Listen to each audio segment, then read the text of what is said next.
We are very pleased to welcome Professor Soma Chaudhuri with us today. This is our first interview with a sociologist for our blog Doing Sociology. I am Rituparna and I have my colleague and friend Deepali with me as well. We extend a very warm welcome to Professor Chaudhuri. Welcome to this interview, ma'am. Thank you very much. Very pleased to be here. We would like to thank you for your time, and in spite of all the time difference that you have made so much time for us, thank you very, very much for that. My pleasure. So before beginning the interview, we would like to introduce Professor Chaudhuri a little bit. She is an associate professor in sociology at Michigan State University, USA. She has degrees in sociology from Presidency College, now University, JNU, CSSS, and Vanderbilt University, USA, where she got a PhD. Dr. Chaudhuri's work spans 4 areas in sociology: development, gender, social movements, and violence, linked by her common interest on how structural and institutional level gender inequalities further disadvantage women in the grassroots through the use of violence. Broadly, she is interested in understanding how non-state actors can play an important role in community development by mobilizing women towards reducing gender inequalities. Previously, she had worked on a number of projects in United States and India, including on witchcraft accusations, domestic violence among South Asian immigrants, women's movements around Jewry and property rights, sat walks, and movements against sexual violence in India. Dr. Chaudhuri's current research critically analyzes the impact of empowerment programs on community women's potential to tackle various gender-based violence that are often culturally embedded through local customs. Dr. Chaudhuri, how did you decide to study witch hunting in the Dooars tea plantations? If you could tell us a little bit about that. Yeah.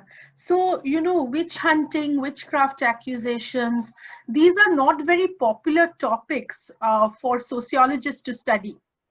So if you look at the literature, these are very popular, these were popularized by anthropologists, by historians, studying witchcraft accusations, particularly in the continent of Africa. Historians studied the witch craze, for example, in pre-modern Europe, during the colonial American, the Salem Hands, which took place in Massachusetts. So this was not very popular. So towards the end of my first year of my PhD at Vanderbilt University, a professor of mine who would later on go to become my PhD supervisor, Professor Gary Jensen, was writing his project, his book on looking at witchcraft accusations in United States, and the book was called The Path of the Devil. And we were having a conversation in the corridor, and he just looked at me and he said, "Shoma, do you know whether there are any contemporary witch hunts or witchcraft accusations going on in India?" And I said, as somebody who really did not pay much attention to this, this particular world of witches and violence associated around it, I really didn't have a clue. So then I, started going to one of those search engines, which is of course Google, and I started finding that that India surprisingly has a lot of witchcraft accusations going on.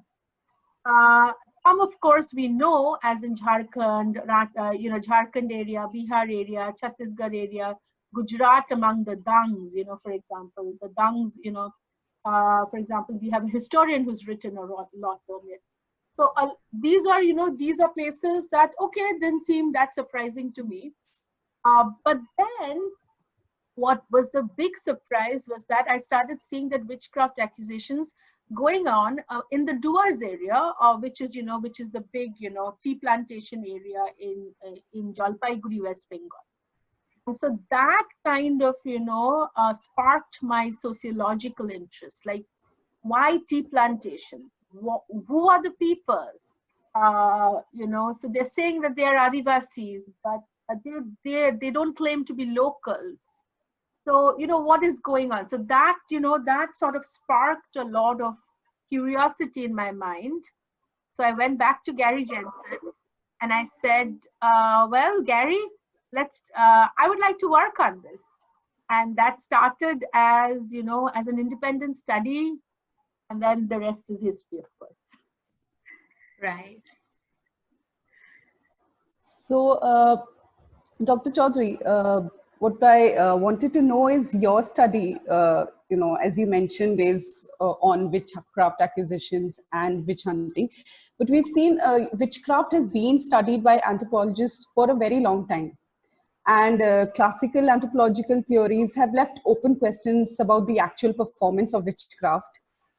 Instead, they have sought to unearth the psychological and social realities underlying witchcraft beliefs or the cultural meanings encoded by them. So do you think there is any persisting relevance of the old anthropological approach of studying witchcraft today?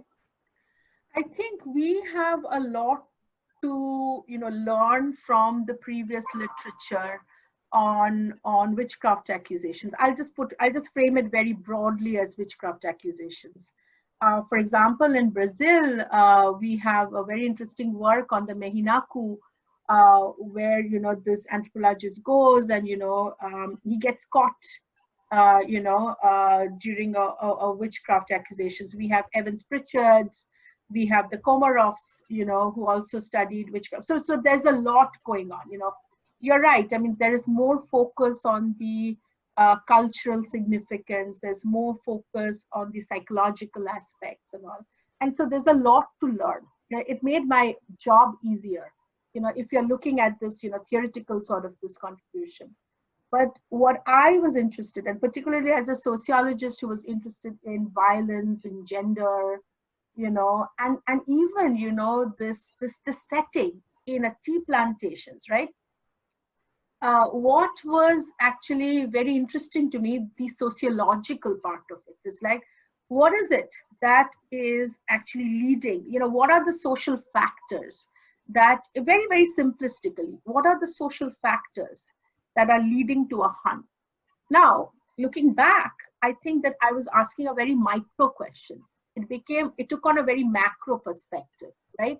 So when I'm looking at it from, the setup of the plantation economy, right? So the various, sort of the strata that are involved. If you look at the pyramid structure, actually Pia Chatterjee, who is an anthropologist and who studied just the tea plantation structures in her book, A Time for Tea, explained this pyramid structure of domination, as she called it, in her work, and this was so helpful to a sociologist, who just want the reason why I'm pulling up, not just anthropological works among witchcraft accusation, but also anthropological works on the greater, sort of the tea plantation economy, is that it has informed and kind of expanded my own sort of quest for knowledge, in this field. So it's sort of, so I was more interested in the factors. So then I started to look into the plantation economy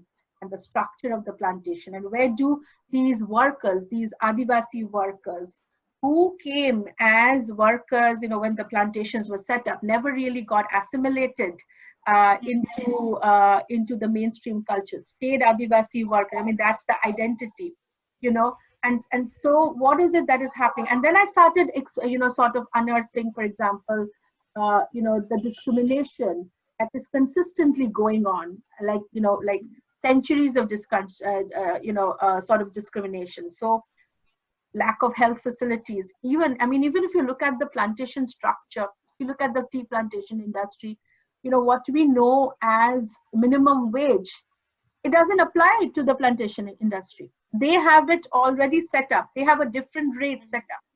And even in the lockdown, today's, you cannot avoid the question of a lockdown and COVID-19 crisis, what it is doing for the plantation economy. It's just it's creating havoc for the plantation. So anyway, so going back to your original question, yeah, there was a lot to take from them. And that sort of helped me, to set up the basis of my work. And in what ways does your study depart from, traditional anthropological studies? If you could tell us a little more about that.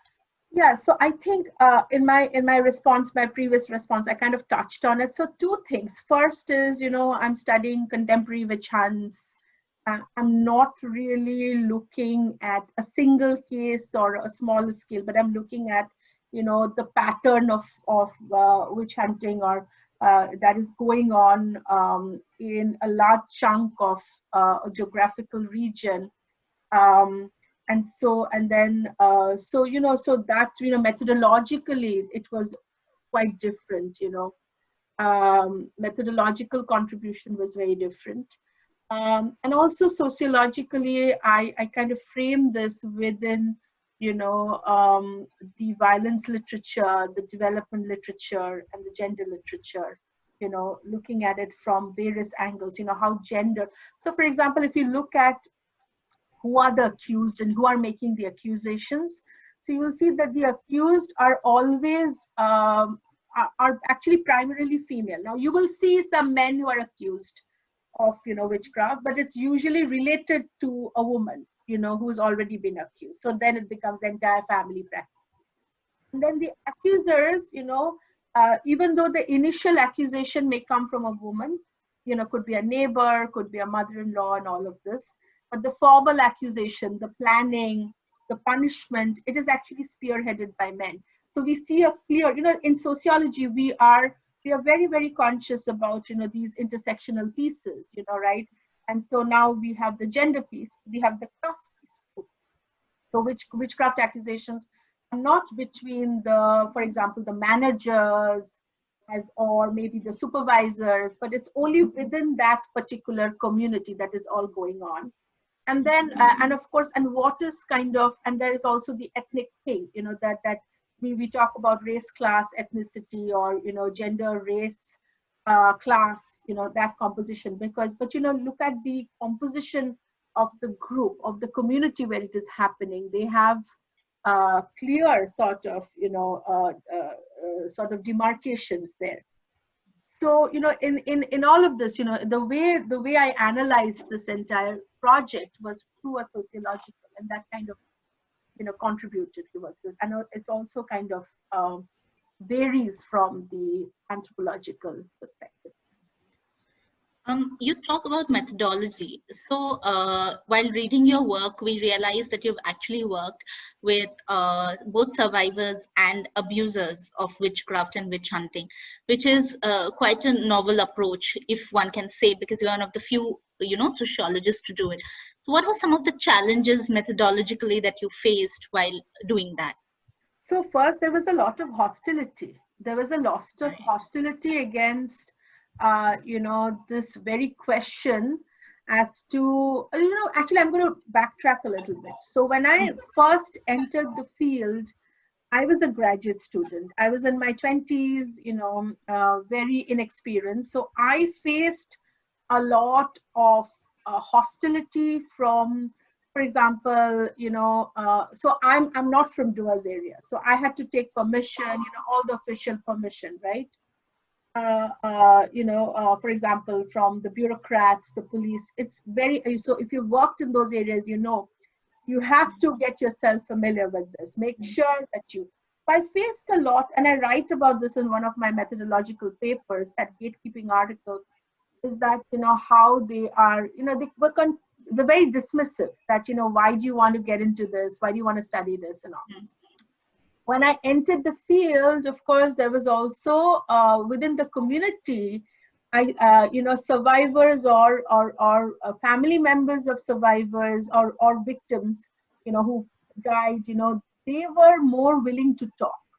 But the accusers, they were not willing to talk. And all of them, when I've done this, this was not done overnight, right? I spent quite a bit of time. So initial interviews, they would say, no, I wasn't a survivor. I wasn't an accuser. I wasn't an accuser. So there was a lot of, because I'm an outsider, why would they feel comfortable talking to me about things that they did, where they may believe that it's the right thing to do, right, in their framework. And that's why, and it's completely rational in their framework. but they also understand that the law, for example, they got arrested, they spent considerable time in jail and all of that stuff. So so I didn't have too much success, and there was only a handful of interviews that I could do. It wasn't that I could, interview all entire group, but it was just a handful. But it was very difficult. Very difficult. But at the same time, I wanted to understand this, this idea of rationality. So there's so much of prejudice, when you talk about Adivasi communities, and and the prejudice is very much a part of our narrative, right? As for example, as a Bengali Hindu mainstream population, whenever you say Adivasis, they immediately come up with all these negative images. Yeah. And one of the images and one of the things that they say, and I'm talking about my community, is that they're irrational. They're irrational. And that the fact that they do it because they do it. But no, it was a very, very rational sort of, that mindset is very rational. It is as rational, so this is how I kind of frame it in the book also, where I talk about, this is a very rational action. It's not something that is just done at the spur of the moment or something, but think about the oppression, think about what's going on, and you need an outlet, anyway. So could you tell us a little bit more about how social tensions and conflicts play out in this witchcraft accusations? Yeah, so one of the things that I write, that I wrote in a book, and I'm also a social movement sociologist too. So I've seen, for example, when do social movements happen? It happens because when there are decades of oppression, and then finally you're able to kind of have enough of resources, because movements don't happen in a vacuum. So you need an organization, you need planning, you need resources, and then then you see, for example, movements happen. What happens to disadvantaged communities who don't have resources, who don't have that opportunity, as we say, for social movement or for protest to take place? Forget about social movement, just call them a protest to take place. Think about the plantation structure and where the Adivasi workers are. So their pay is very limited, right? So they're paid much below the minimum wage that the rest of the country is. It's decided by the whatever the tea groups are. How the Dooars tea plantations are doing economically. Starvation, lockdowns, you open up any newspaper anywhere, you'll see that report. This is a crisis going on. And this group, they stay in the labor lines. They don't have much interaction with outside the plant. It was very, very planned and structured, so that they would be encouraged to migrate in families, they would grow, they would always be employed by the plantation. So it would just serve the plantation purpose, okay? Now, what has happened is that this is basically historically a system of exploitation. This entire economy is based upon exploitation and discrimination. And I'm not the first one to write about this. You pick up any anthropological work. So I said, Tia Chatterjee, there are like so many other people who've worked on it, and you will see that this is a problem. This is a problem. Even contemporary people are working on this. And so what we're also saying that what I'm also saying that that everyday conflict. So there's also other stuff. So there is no opportunity for education. Now remember, every plantation owner will tell you, no, there is a school, there is a health, the doctor comes. Yes, of course the doctor comes, but he only comes on the days when his salary is going to be paid. The teacher, there is no proper infrastructure. The school exists, everything exists in name, but I'm talking about the plantation. For example, think about Central Dooars, think about these are like very remote places. Like it's a disaster. And then there's obviously a lot of resentment, a lot of anger, between in the among the worker community. And how do you take it out? So we know, particularly from the literature that has worked on, for example, scapegoating, that particularly in these situations, you try to look for scapegoats, right? And because there's already an existing sort of belief in witchcraft, magic, magic, and not in the very magic, not in a very, what should I say, sensationalizing way, but in a very religious form. I'm talking about religious form. Belief in supernatural powers, magic, which is, it becomes very logical to then look for a scapegoat, and then the scapegoat takes the form of a witch. And then who's the witch? It is a woman. And that woman is not usually the most powerful woman in the village. So she could be a widow. She could be, there could be other opportunities. That kind of goes on to sort of create that perfect image of a witch.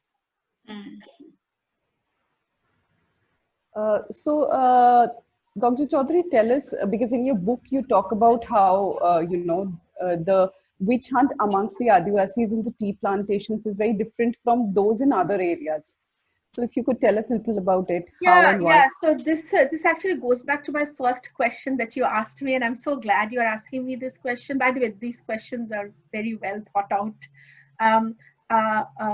So in other areas, so think about, for example, the Dang, which is an Adivasi group in Gujarat, where witch hunting is very prominent. Or think about in Chhattisgarh, in these communities, they are communities that they have, that they've lived there, that they have, lived there for centuries. And so the context is very different. There are different factors that are basically causing witchcraft accusations. Okay. But among the tea plantation economies, that it's the first, these, the workers group, particularly the Adivasi worker groups, they migrated when the plantations were set up. So end of the 19th century. So remember that because of the Permanent Settlement Act, there was a lot of land related, the taxation increased, and it was terrible times as always. And so the poor Adivasis had no other way but to migrate in search of a better livelihood. Exactly what has happened in contemporary world too. Right. So then they go to the tea plantations. They're encouraged to migrate with their families. Exactly, again, what you see in parallels to today's thing. And then the witch hunting that has emerged, or that has happened, is due to the context, that particular context of being, that and of the identity, being migrants, of being Adivasis, of being part of a very exploitative economic system. Does that make sense? So that makes it very unique. So that's why I say that, this particular context is what it makes it very unique. Compared to, for example, sorry to interrupt. Compared to, for example, other examples of witchcraft accusations that you see, even in Jharkhand area, where you see, for example, these are communities that are practiced, or even in Purulia in West Bengal, and so we always have to look for the context. We have to look for the context. So I know, for example, in Purulia, parts of Jharkhand area, widows are more targeted because of the land, because land is a very scarce resource, right? And these are all mineral-rich land, and there is so much of beautiful work. Even if you have an opportunity, do watch that film. It's by Sejo Singh, and I'm just blanking out for a moment, but she does a beautiful documentary in that Jharkhand area, and touches a little bit on Purulia. It's a very old documentary, 1993. A beautiful work has been done. But here in the plantations, there is no land to, inherit, own. Whatever is very scarce resources, and it's all technically owned by the plantation. So what is triggering all this, and that's what it makes it very unique. And you also argue that, this question is connected to your previous answer, that the Adivasi identities in the tea plantations are different from their places of origin. So if you could elaborate on that. So this is something that I've observed, in the places of origin, they are tied to the land, the identity, there's a sense of pride, there's a sense of, a history of belonging. In the tea plantations, it came out during the course of the interviews and through talking to activists, just through my research, is that, here they are, they're facing a larger prejudice by the mainstream, so they're looked down as Adivasis by the mainstream, sort of local population. By the way, when these plantations were set up, the local population did not want to work in it because of caste hierarchy. Very common, right? This is the nature of the plantations everywhere, and they didn't work for that low amount. So you got these migrant Adivasis in. So then they become basically a part of the migrants. As we also know that, migrants, when they move to another place, there's again another set of prejudice. So they become then, so then this group in the plantation suffers from multiple disadvantages and prejudice and exploitation. So Adivasis, migrants, and also the structure of the tea plantation. You talk about how witchcraft and witch hunting is a universal phenomena, but then it varies across contexts.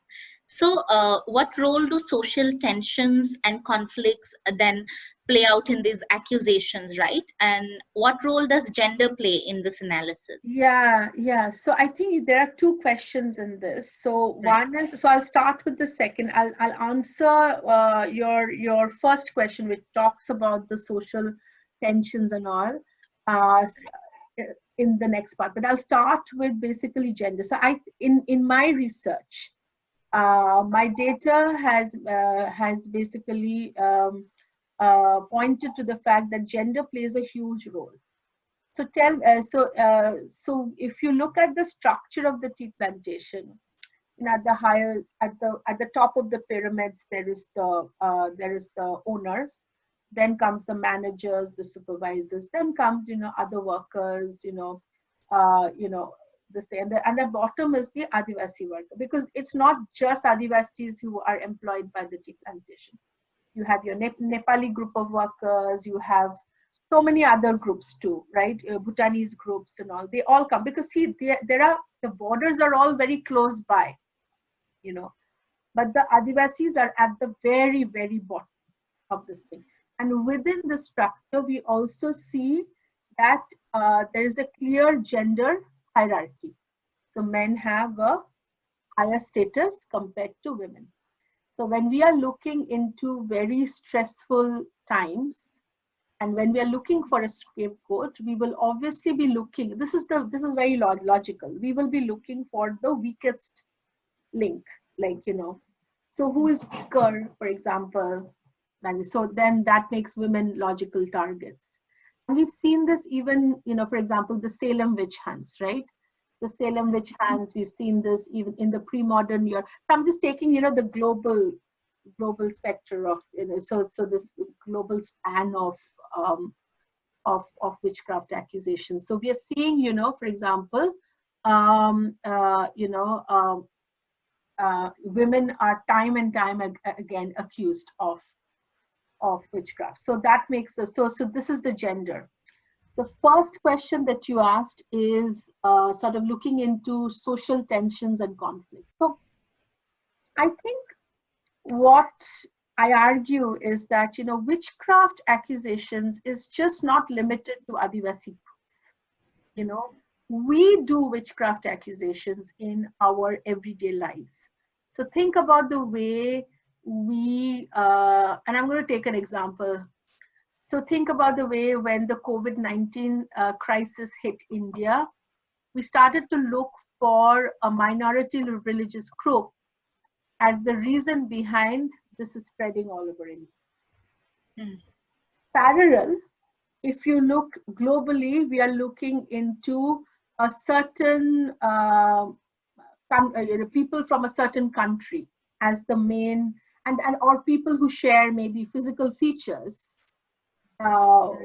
with what we define to, what we define as, people from that country as the scapegoat. So so you will see this everyday act. So even in India, for example, there are incidents of racism, right? Racism and prejudice against religious minority groups, against ethnic minority groups over the COVID-19 situation.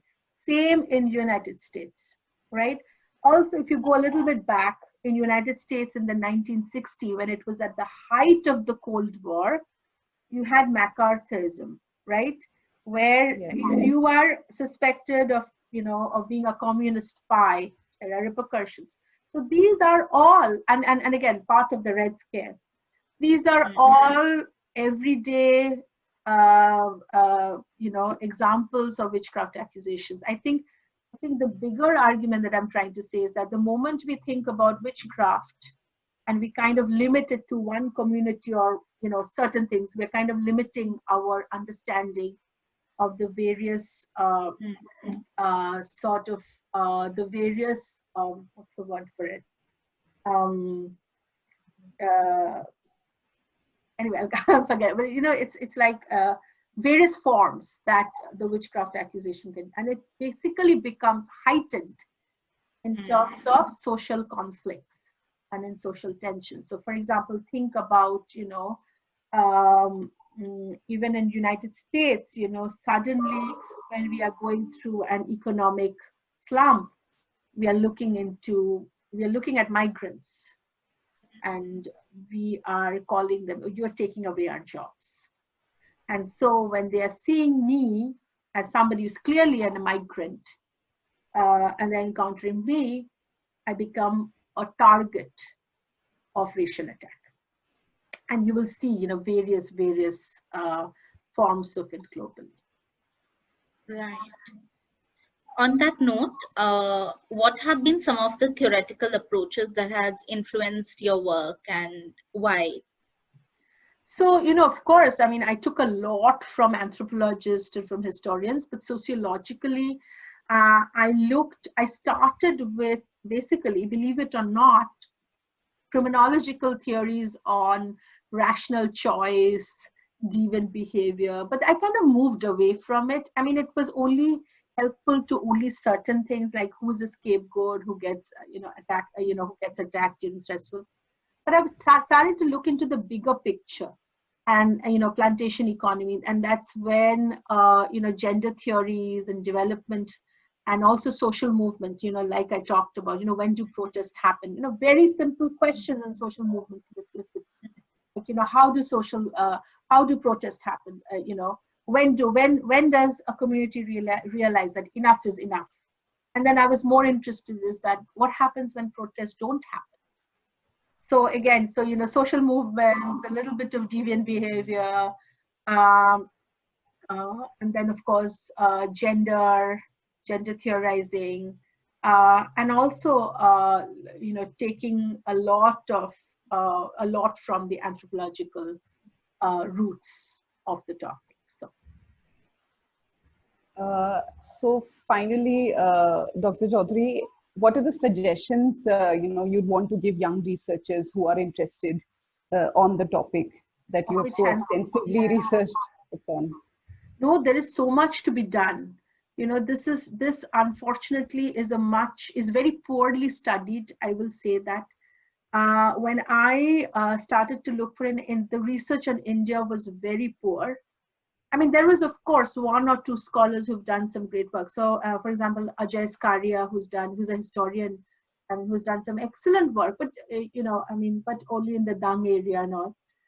I have yet to find any good, maybe there is, but, I've stopped working on this for quite some time now, and I'm doing other work as well.